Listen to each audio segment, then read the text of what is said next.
Meski namanya tergolong baru di industri musik, namun sepertinya hal ini tidak mampu menyurutkan semangat Aries untuk ikut meramaikan hiruk-pikuk belantika musik nasional.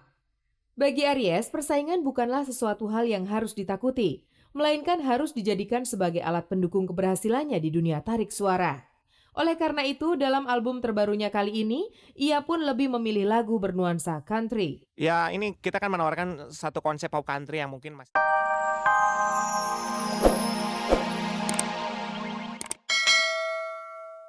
Soal Sarah Azhari dengan masalah yang menimpanya, sebenarnya sudah lama terdengar. Meski baru sekedar selentingan, tetap saja nyaring di telinga kalau kabarnya Sarah Azhari dilaporkan ke Polsek Setiabudi akibat perlakuan kasar dan penganiayaan yang dilakukannya bersama dua orang saudara kandungnya kepada Lala, seorang public relation sebuah kafe di Jakarta. Meski sudah menjadi rahasia umum, tetap saja tidak ada yang bersedia buka suara mengenai hal itu. Tidak juga sang korban, apalagi pihak Sarah Azhari dan keluarganya. Setelah seminggu lewat dari saat kejadian pemukulan itu berlangsung, barulah Lala alias Eka Herawati, korban yang juga pelapor tindak kekerasan itu, mulai mengungkapkan kasus tersebut lewat sebuah acara jumpa pers yang digelar Rabu kemarin. Di hadapan sejumlah wartawan, Lala yang didampingi kuasa hukumnya menceritakan peristiwa pemukulan yang dilakukan Sarah, Tia, dan Rahel Azhari di tempatnya bekerja pada tanggal 19 Juni yang lalu. Ketika itu Sarah dan dua saudaranya datang saat kafe dalam keadaan penuh. Karena tidak mendapat tempat, mereka pun mendatangi salah satu tamu dan meminta meja yang tidak dipergunakan untuk mereka pakai. Dari situlah persoalan bermula. Tiba-tiba kejadiannya sangat cepat sekali. Rakel dari belakang narik rambut sambil teriak. Terus saya diseret ke depan. Saya jatuh terjerembab. Dan saat itu saya cuma ngelihat posisi 3 orang itu udah kayak ngeroyok begitu. Pokoknya di badan, belakang, sini, perut, kepala, sama pipi. Pada hari Senin, korban itu membuat laporan di Polsek Setiabudi. Setelah membuat laporan, kita langsung visum ke Rumah Sakit Jakarta. Dilanjutkan dengan berita acara pemeriksaan, baik korban maupun beberapa saksi. Muka Lala yang babak belur mungkin akan segera sembuh dalam 1-2 minggu. Tapi harga dirinya yang terluka tidak akan begitu mudah terobati. Ia pun tidak akan membiarkan persoalan ini menguap begitu saja dan berniat menyelesaikannya melalui jalur hukum. Saya cuma pengen keadilan di sini. Dalam arti, saya pengen dimanusiakan. Saya tinggal di negara hukum. Saya cuma pengen perbuatannya seperti itu. Gara-gara hanya saya nggak sengaja ngambil gelas dia. Itu aja. Dari hasil penyidikan sementara itu akan kita lakukan pemanggilan kepada para tersangka. Pengeroyokan terlanjur dilakukan, luka pun terlanjur digores. Akibat tindakan brutalnya itu, Sarah dan dua saudaranya harus bersiap-siap menghadapi jeratan hukum pidana. Sampai saat ini pasal yang kita persangkakan itu masih pasal 170 KUHP tentang pengeroyokan, itu ancaman hukumannya 7 tahun. Seiring berjalannya waktu, kabar kedekatan penyanyi Mayang Sari dengan seorang pria yang disebut-sebut kekasihnya seakan hilang ditelan angin. Sejauh mana keseriusan kedua insan lain jenis tersebut belum banyak diketahui oleh masyarakat. Namun beberapa waktu lalu kami mendapat informasi bahwa mereka sering jalan berduaan. Terakhir mereka terlihat di sebuah kafe di kawasan Dharma Wangsa, Jakarta Selatan. Mayang sangat mesra layaknya pasangan kekasih yang sedang dimabuk cinta. Kami berhasil menemui Mayang di sebuah stasiun televisi swasta dan langsung saja menanyakan sudah sampai sejauh mana hubungan mereka. Gue masih bawa diri gue gimana ya, gue udah berusaha untuk apa adanya pun juga tetap aja kok kayaknya gue di-create untuk jadi orang yang dipengenin gitu, tapi dipengeninnya sama siapa juga gue nggak tahu gitu. Rupanya kemunculan kedua gosip Mayang ini tidak berhenti sampai di situ saja. Karena sempat terlihat mesra dengan lelaki misterius tersebut, muncul dugaan kalau sebenarnya Mayang telah menikah dengan pria tersebut.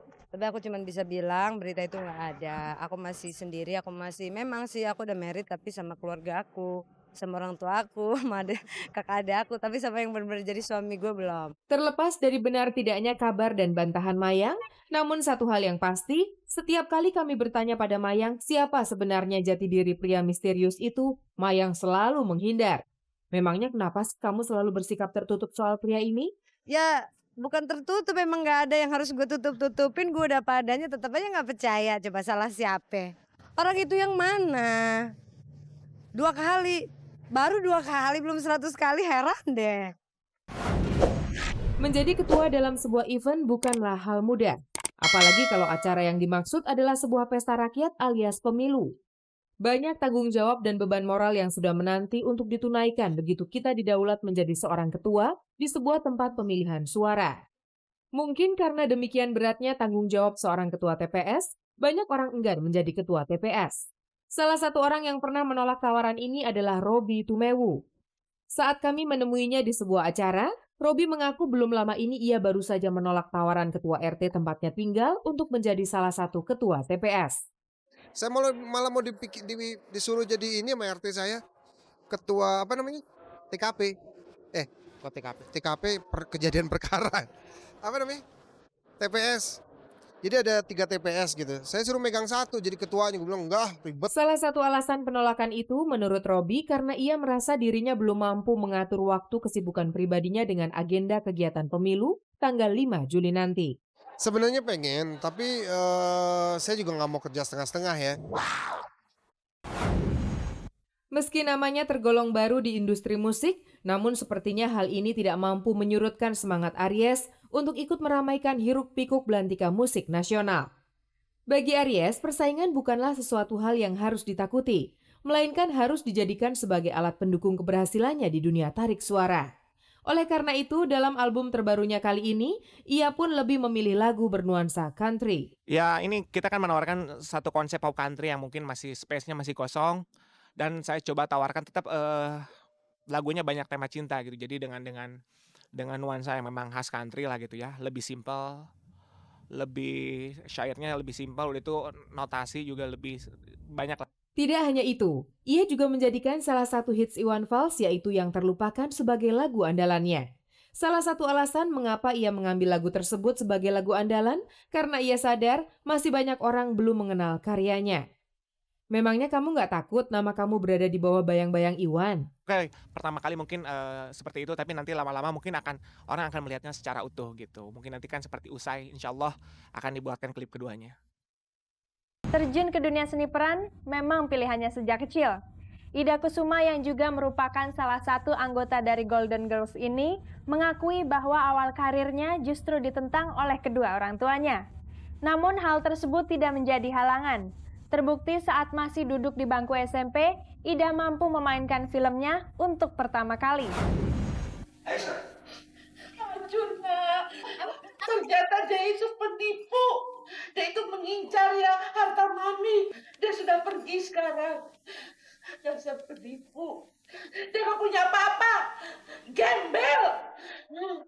Sosok nenek-nenek ganjen, centil, dan cerewet ternyata bukan sebatas di film. Karena dalam hidup keseharian, Ida Kusuma memang demikian. Malah menurutnya, kecentilan seorang Ida bukan dibuat-buat, tapi sudah ada dan melekat sejak kecil. Saya tuh lagi kecil memang centil gitu ya. Kalau depan kaca tuh saya suka nanti lipstiknya mama saya pakai sampai belewekan gitu tuh. Aduh, pakai kudungan gitu. Selain centil, Ida kecil juga dikenal sebagai sosok yang sangat tergila-gila pada seni pertunjukan, khususnya tari dan film. Kegemaran pada kedua bidang seni tersebut tidak lain tidak bukan karena dipengaruhi oleh kebiasaan orang tuanya. Orang tua saya, mama sama papa itu ya, boleh dikatakan buaya nonton. Saya waktu umur 4 tahun itu sering dibawa nonton Tarzan sama ayah saya. Yang main itu Johnny Weissmuller, Warren O'Sullivan, sama si boy John Sheffield itu Tarzan ya. Saya itu duduknya di tempat tangan gitu. Saya seneng sekali. Waktu SMP itu saya tuh sampai bolos dari sekolah, cuma hanya karena pengen nonton gitu. Kalau film lagi rame gitu ya, wah saya bolos dari sekolah. Dari situ ketertarikan untuk menjadi bintang film mulai muncul. Dan secara kebetulan, keinginannya itu secara tidak terduga mulai mendapat jalan saat ia tiba-tiba mendapat tawaran casting dari seorang pencari bakat sebuah perusahaan film. Nah, waktu itu SMP kelas 3, saya tuh naik sepeda, zaman saya tuh naik sepeda loh. Nah, di perempatan tuh ya, laki itu diikutin terus. Waduh, saya deg-degan, diikuti laki-laki takut. Nah, di perempatan tuh lampu merah, Dek, mau nggak main film? Main film apaan? Ya yang kayak di bioskop. Mau. Saya bilang gitu. Besok datang ya ke Sangga Buana Film. Sangga Buana Film itu di Ciledug. Besoknya saya datang ke situ. Di bidang tari menari, pengaruh